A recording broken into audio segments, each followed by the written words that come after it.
Salve, salve, muito boa tarde para você, seja bem-vindo ao Etc e Tal de hoje, que tá bom a beça. Tem uma conversa franca com o deputado federal do Partido dos Trabalhadores, Cláudio Puti.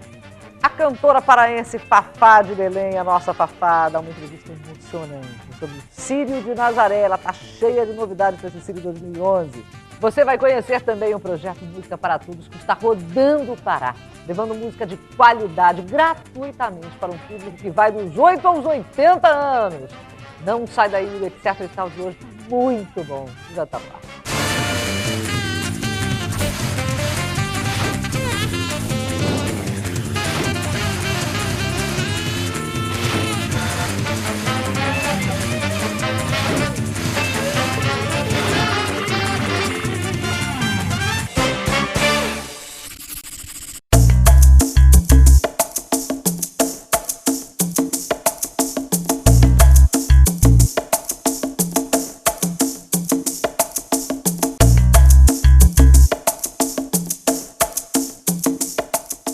Ele é um dos parlamentares mais atuantes do Congresso Nacional. Já no primeiro mandato, assumiu a presidência da Comissão de Finanças e Tributação da Câmara dos Deputados. Eu começo o Etc e Tal de hoje, conversando com o deputado federal do PT, Cláudio Puti. Deputado, já tem coisa para contar, né? Já tem 8 meses de mandato. Já Prazer tem estar coisa aqui de novo. contar. Deputado, vamos começar falando de uma das suas bandeiras, já que o senhor está nessa Comissão de Tributação e Finanças, que é este sangramento na possibilidade de arrecadação de impostos do Estado por conta da Lei Candir. A informação que eu tive, me corrija se eu estiver errado, que eu gostaria muito de estar, é que o governo federal retirou do orçamento de 2012 a compensação para os estados exportadores. Quer dizer, a gente já deixa de arrecadar impostos por conta da Lei Candir e não existe uma regulamentação de lei, quer dizer, havia uma maneira de compensar um pouco essa perda tributária que a gente teria. Não vai ter dinheiro para o Pará? Vai ter. A Lei Candir é uma aberração. E a maior aberração foi que, quando ela foi criada, o Estado do Pará foi o primeiro a assinar a Lei Candir, o apoio à Lei Candir. A Lei Candir tem quantos anos? A Lei Candir 14. foi criada em 96. Então, aí vamos fazer a conta 2006, 10, 11, 15 anos, né? 15 anos. Se você for, claro que 2 bilhões é a conta que a gente faz atualmente. Então, quer dizer, o Pará já perdeu muito certamente algo em torno de 10 bilhões de reais. No mínimo. No mínimo. 20 bilhões. Mesmo com as compensações? Mesmo com as compensações. As compensações são migalhas, na realidade, né? E todo ano acontece isso. Vai ter compensação, mas a compensação é uma migalhinha. Botam lá 5 bilhões para todos os estados que perdem com a Lei Candir. E todo ano o governo federal faz isso. Não coloca para a bancada dos estados que perdem irem lá negociar. Então, na realidade, é uma jogada de negociação, de pressão, é que mais uma vez se repete, o que demonstra mais uma vez a aberração, a relação semicolonial que se estabelece com o Estado como o Pará e que nós temos que definitivamente botar um ponto final. Deputado, vamos falar do seu local de trabalho? Vamos falar lá do Congresso Nacional, que anda numa fase delicadíssima, com uma imagem arranhadíssima. O senhor sabe que existem coisas, assim, situações, né, regras que valem para os parlamentares que já não estão mais sendo engolidas com muita facilidade pelo povo brasileiro, pelo eleitor, pelo cidadão. Como, por exemplo, o voto secreto. Isso é absurdo. Pois é. Qual foi... Então, vamos acabar com o seu voto aqui secreto. Vamos dizer, qual foi o seu posicionamento em relação à votação da possível cassação do mandato da deputada Jaqueline Roriz? Eu votei a favor da cassação. Inclusive, na hora, eu fiz um voto, eu fui votar e peguei o microfone e falei que eu tinha votado a favor da cassação, porque eu sou contra. Não que eu quisesse fazer proselitismo, porque tem muita gente que joga muito para a galera também. Entendi. Né? Mas porque eu acho que o voto secreto é uma aberração. Acho que tem que ser aberto, particularmente em casos como esse, né? Porque você tem... Agora, o mais importante é nós fazermos uma reforma política. Eu acho que a solução para boa parte desse problema, o parlamento é uma caixa preta, é muito fechado, né? Ele é um parlamento que trabalha muito como reação, com uma caixa de ressonância da pressão externa.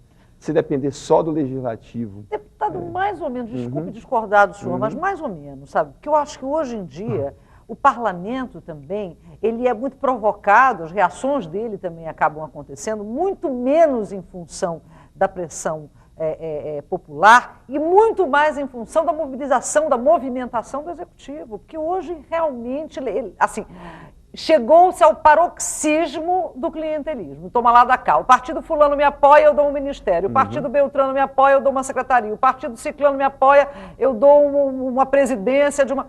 Quer dizer, eu percebo uma boa vontade, né, política da presidente Dilma de modificar essa regra, mas é inegável que o Partido dos Trabalhadores fez isso, né, essa relação, aumentou uma relação de clientelismo do Executivo com o Congresso, que já existia, que não é invenção do PT, mas que piorou na época do Partido dos Trabalhadores ao poder.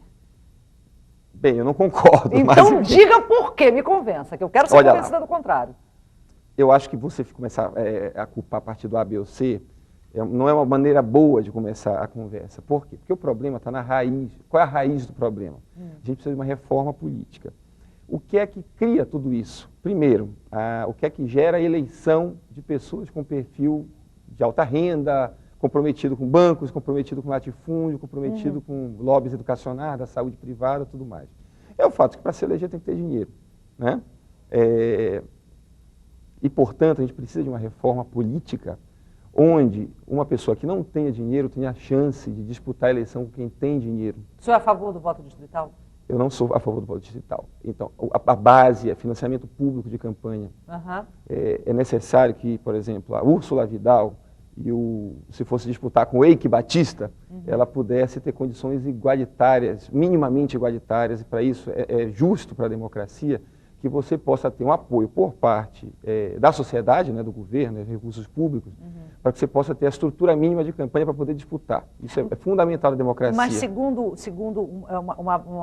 um projeto apresentado pelo Partido dos Trabalhadores, a divisão desse bolo do financiamento público de campanha seria feita de acordo com o número de cadeiras no Congresso de cada partido. Quer dizer, a gente continua com PT e PMDB muito fortes. A gente perpetua, de uma certa maneira, essa representatividade partidária que já existe hoje. Mas a representatividade partidária, ela quer dizer alguma coisa também, né? Você mas não pode ela dizer, vem por exemplo, de uma prática... Eu não vou falar do PT, vou falar do PMDB. Não dá para dizer que a representatividade do PMDB seja só fruto da prática ruim. Eles têm representatividade social. Tem muitos prefeitos, tem muitos vereadores, obviamente uma coisa leva a outra, né? Mas é um critério, né? É um critério. Você não pode tratar, você não pode tratar o PRONA com o PMDB. Entendi, tá? Então, entendi. Primeira coisa, o que a diferencia a minha posição do PT, a do PSDB e a do PTB, pelo menos que eu vi até agora. Financiamento público de campanha. Porque o financiamento privado que elege a maioria dos deputados, e tem muito deputado que não quer mudar esse jogo, que estão ganhando com isso. Né? Ponto número 1. Ponto número 2, voto em lista. O voto em lista partidária, para nós votarmos em partidos. Obviamente, tem características de deputado A, B ou C. Mas é fundamental que a gente fortaleça os partidos. Mas isso estabelecendo, por exemplo, uma cota para mulheres, uma cota para mais jovens, uma cota para novos parlamentares, negros, para negros, para a gente dar pluralidade para essa representatividade. Eu defendo uma cota, uma paridade entre homens e mulheres na lista partidária. O que seria a lista? Você não vota no Cláudio Pucci, ou no Zé Geraldo, ou no Beto Faro. Você vota na lista do PT. O partido, na sua convenção, vai organizar uma lista partidária, onde em primeiro lugar vem o deputado A, ou a deputada A, em segundo lugar vem o deputado B, C, D. De acordo com os votos que o PT tiver, ele elege, digamos, os cinco primeiros daquela lista. E a excrescência do suplente? Vamos com calma. Bem, nós temos o voto financiamento público e o voto em lista. E proporcional, sem coligação proporcional, porque às vezes vocês têm coligações proporcionais, que são coligações em um lugar entre o PT e o PTB, que são partidos totalmente diferentes. E aí você acaba votando num, né? O voto vai para o outro por conta desse Você vota na Cioli Oliveira e elege o Cefé, né? Então são situações, são deputados com características diferentes, então acabar com isso.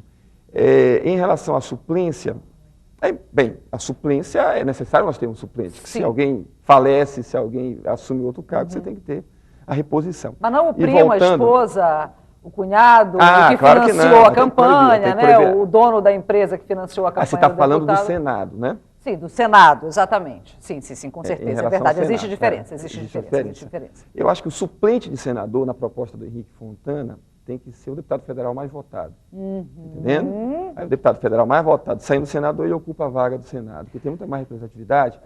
E em relação a clientelismo, são duas coisas distintas. Uma coisa é você não pode criminalizar a política. A política existe. A política é jogo de poder. A política é você conseguir dar sustentação para o governo executivo a partir da representatividade da sua base de sustentação. Então é legítimo que se converse com os partidos e que a participação no governo possa estar associada a apoio. Isso não necessariamente significa um acordo escuso, né? Isso é representatividade comum dos partidos para a sustentação. Isso, desde que eu me lembro, tem sido assim, e isso não necessariamente, com o governo do PSDB, com governos do PMDB. Isso não significa necessariamente corrupção, né? Eu acho que agora tem mais visibilidade aos processos de combate à corrupção, do que a Dilma tem feito e tudo mais. Não acho, as estatísticas não demonstram que a corrupção seja maior do que em outros governos. O que eu tenho visto é muito mais visibilidade, inclusive com a Polícia Federal do governo atuando contra os próprios ministros do governo. Hoje nós falamos aqui de um assunto que interessa a todos nós paraenses e brasileiros, a reforma política, a maneira de votar, a maneira de exigir da nossa representatividade parlamentar, trabalho transparente, decente. Então vamos entender o que é voto distrital, vamos entender o que é financiamento de campanha, vamos entender quais são essas propostas que surgem, para a gente ter uma diferença real na maneira de fazer política nesse país. Deputado, obrigado pela sua presença aqui. Já estamos na época de desejar bom Círio, né? Bom Círio. Tá certo. Falando em Círio, etc e tal, agora no próximo bloco a gente conversa com Fafá de Belém, que vai trazer um presente muito bonito para a cidade nesse Círio. Não sai daí.